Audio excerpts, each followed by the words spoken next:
একটি শেয়ারের দাম প্রথম বছর 10% হারে বৃদ্ধি এবং তারপর 2 বছর যথাক্রমে 5% ও 4% হারে হ্রাস পায়। যে শেয়ারের বর্তমান দাম 10,000 টাকা, 3 বছর পর কত টাকা দাম হবে? তাহলে 10,000 টাকা, প্রথমে শেয়ারের দাম বৃদ্ধি হচ্ছে 10%, তারপরে 5% কমছে এবং তারপরে কত বলা হয়েছে? 4%। 24/25, 25 2 50 আর শূন্য, এটা 5,000 হচ্ছে, 10 20 আর 25 মিলে 10,000কে 2, ঠিক আছে।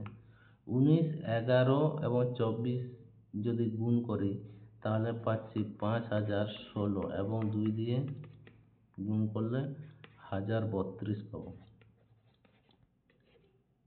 ঠিক আছে, 10,032।